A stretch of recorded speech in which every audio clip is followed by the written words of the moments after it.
Shalom, Bapak Ibu, Saudara-saudari yang terkasih, dimanapun berada, damai sejahtera buat kita semua dari Tuhan kita Yesus Kristus. Seperti biasanya setiap hari kita merayakan pestanya orang-orang kudus. Hari ini hari Jumat, tanggal 20 Mei tahun 2022, kita merayakan salah satu pestanya orang kudus, yaitu Santo Bernardius Pengaku Iman. Saya akan menceritakan bagaimana kisah dan perjalanan Santo Bernardius dari Siena Pengaku Iman ini secara singkat. Dengarkan ya, Bapak Ibu, saudara-saudari yang terkasih. Kesalehan hidup Bernardius dari Siena di luar dugaan telah dikenal oleh Santo Vincentius Ferreri. Gelar kudus yang diberi oleh gereja kepada Bernardius telah dikatakan secara jelas oleh Vincentius Ferreri dalam kesepakatan khotbahnya di Siena.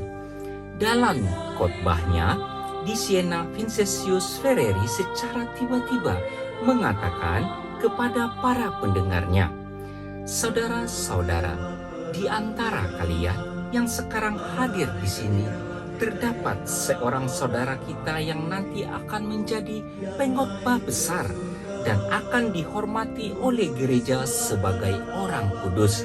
Dialah Bernardius yang ada di antara kalian." Bernardius lahir di masa Siena, Italia pada tanggal 8 September tahun 1380. Semenjak kecil ia sudah hidup sebagai yatim. Ia dibesarkan oleh tantenya. Keluarganya tergolong keluarga berada, tetapi cita-cita luhur yang berkobar dalam dirinya untuk mengabdikan diri kepada Tuhan membuat dia tidak menaruh harapan kepada kekayaan itu. Ia menaruh perhatian besar pada nasib orang-orang miskin. Sekali peristiwa, bibinya mengusir seorang miskin yang datang meminta bantuan. Menyaksikan perbuatan bibinya itu, Bernardius mogok makan sepanjang hari karena ia terus memikirkan pengemis malang yang kosong perutnya itu.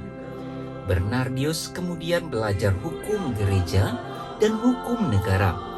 Setelah menyelesaikan studinya pada tahun 1397, ia masuk persekutuan Bunda Maria yang berpusat di rumah sakit terkenal Santa Maria della Scala di Siena. 3 tahun kemudian, ketika Bernardius menjabat sebagai direktur rumah sakit itu, wabah epidemi melanda kota Siena. Ia tanpa lelah berusaha menyelamatkan jiwa-jiwa yang terserang epidemi itu. Sementara itu, panggilan suci yang untuk menjadi seorang imam biarawan pun terus bergejolak dalam dirinya. Maka pada tahun 1402, ia masuk tarekat saudara-saudara Dina Fransiskus dan ditasbiskan menjadi imam 2 tahun kemudian. Setelah menjadi imam, dikatakan bahwa selama 12 tahun ia tidak menampakkan diri di depan umum. Kemudian ia memanfaatkan tahun-tahun itu untuk bertapa dalam kesunyian di Capriolia, Italia. Setelah itu, barulah pada tahun 1417 ia kemudian memulai karya misionernya di Milan dan menjelajah seluruh Italia. Mulanya ia sedikit terhalang oleh suaranya yang halus sehingga khotbah-khotbahnya terasa kurang berhasil. Tetapi atas bantuan Santa Perawan Maria, rintangan itu dapat lenyap. Semenjak itu ia mulai dikenal luas sebagai seorang pengkhotbah ulung selama 38 tahun. Dalam khotbah-khotbahnya ia mendesak penghapusan riba dan perdamaian antara kubu politik Guelf dan Ghibellin, serta mendorong umat untuk melakukan devosi kepada nama Yesus yang tersuci. senjatanya yang paling utama untuk menentang setiap perbuatan kekafiran umat dan ketidakpedulian umat akan hukum-hukum Allah. Ialah nama Yesus yang tersuci. Di atas nama Yesus itulah Bernardius memulai karyanya dan membangun hidupnya. Karena dituduh menyebarkan ajaran-ajaran sesat seperti menganjurkan devosi kepada nama Yesus yang tersuci, maka ia dipanggil ke Roma pada tahun 1427. Di sana untuk beberapa waktu ia dilarang berkhotbah oleh Paus Martinus V. Tetapi karena tuduhan-tuduhan itu tidak benar, maka ia diizinkan berkhotbah kembali. Oleh Sri Paus ia ditawarkan menjadi uskup Siena. Tawaran ini ditolaknya dengan tegas karena ia lebih suka berkhotbah di mana-mana untuk memperbaharui hati umat beriman.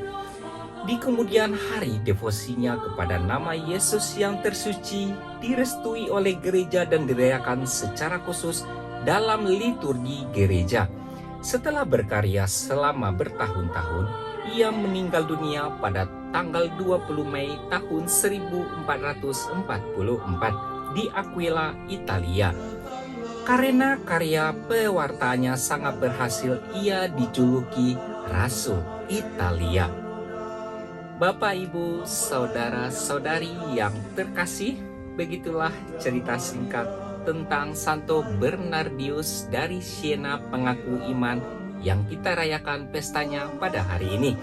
Semoga kita semua yang mendengarkan kisah tentang perjalanan orang-orang kudus semakin diberkati, iman kita semakin dipertebal, dan kita semakin semangat untuk melayani sesama umat ciptaan Allah demi kemuliaan nama Tuhan kita Yesus Kristus.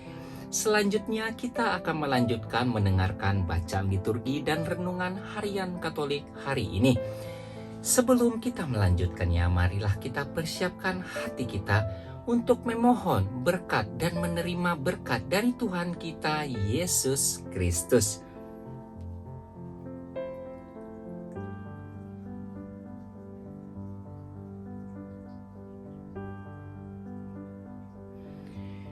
Tuhan Yesus memberkati. Amin. Hari ini hari Jumat, tanggal 20 Mei tahun 2022. Bacaan pertama diambil dari kitab Kisah Para Rasul 15 ayat 22 sampai ayat 31. Pada akhir sidang pembuka jemaat di Yerusalem yang membicarakan soal sunat, rasul-rasul dan penatua-penatua beserta seluruh jemaat mengambil keputusan untuk memilih dari antara mereka beberapa orang yang akan diutus ke Antiokhia bersama-sama dengan Paulus dan Barnabas. Yang terpilih yaitu Yudas yang disebut Barnabas dan Silas. Keduanya adalah orang yang terpandang di antara saudara-saudara itu. Kepada mereka diserahkan surat yang bunyinya, "Salam dari rasul-rasul dan penatua-penatua dari saudara-saudaramu kepada saudara-saudara di Antiokhia, Syria, dan Kilikia yang berasal dari bangsa-bangsa lain. Kami telah mendengar bahwa ada beberapa orang di antara kami yang tidak mendapat pesan dari kami, telah mengelisahkan dan menggoyangkan hatimu dengan ajaran mereka. Sebab itu, dengan bulat hati kami telah memutuskan untuk memilih dan mengutus beberapa orang kepada kamu bersama-sama dengan Barnabas dan Paulus yang kami kasihi, yaitu 2 orang yang telah mempertaruhkan nyawanya karena nama Tuhan kita Yesus Kristus. Jadi kami telah mengutus Yudas dan Silas yang dengan lisan akan menyampaikan pesan tertulis ini juga kepada kamu. Sebab adalah keputusan Roh Kudus dan keputusan kami, supaya kepada kamu jangan ditanggungkan lebih banyak beban daripada yang perlu, yakni kamu harus menjauhkan diri dari makanan yang dipersembahkan kepada berhala, dari darah, dari daging binatang yang mati dicekik, dan dari pencabulan. Jikalau kamu memelihara diri dari hal-hal ini, kamu berbuat baik. Sekianlah, selamat. Setelah berpamitan, Yudas dan Silas berangkat ke Antiokhia. Di situ mereka memanggil seluruh jemaat berkumpul, lalu menyerahkan surat itu kepada mereka. Setelah membaca surat itu, jemaat bersukacita karena isinya yang menghiburkan. Demikianlah sabda Tuhan. Syukur kepada Allah. Inilah Injil Tuhan kita Yesus Kristus menurut Yohanes. Dimuliakanlah Tuhan. Bacaan Injil diambil dari kitab Yohanes 15 ayat 12 sampai ayat 17. Dalam amanat perpisahannya, Yesus berkata kepada murid-muridnya, "Inilah perintahku, yaitu supaya kamu saling mengasihi, seperti Aku telah mengasihi kamu. Tidak ada kasih yang lebih besar daripada kasih seorang yang memberikan nyawanya untuk sahabat-sahabatnya.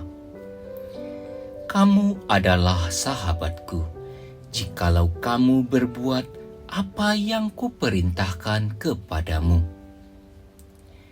Aku tidak lagi menyebut kamu hamba, sebab hamba tidak tahu apa yang diperbuat oleh tuannya. Tetapi aku menyebut kamu sahabat, karena aku telah memberitahukan kepada kamu segala sesuatu yang telah kudengar dari Bapa-Ku. Bukan kamu yang memilih aku, tetapi akulah yang memilih kamu. Dan aku telah menetapkan kamu, supaya kamu pergi dan menghasilkan buah, dan buahmu itu tetap, supaya apa yang kamu minta kepada Bapa dalam namaku diberikannya kepadamu. Inilah perintahku kepadamu, kasihilah seorang akan yang lain." Demikianlah sabda Tuhan. Terpujilah Kristus. Renungan Harian Katolik hari ini, hari Jumat, tanggal 20 Mei tahun 2022. Hari ini Yesus menyuruh kita untuk saling mengasihi seperti Dia mengasihi kita. Wow, itu cukup amanat.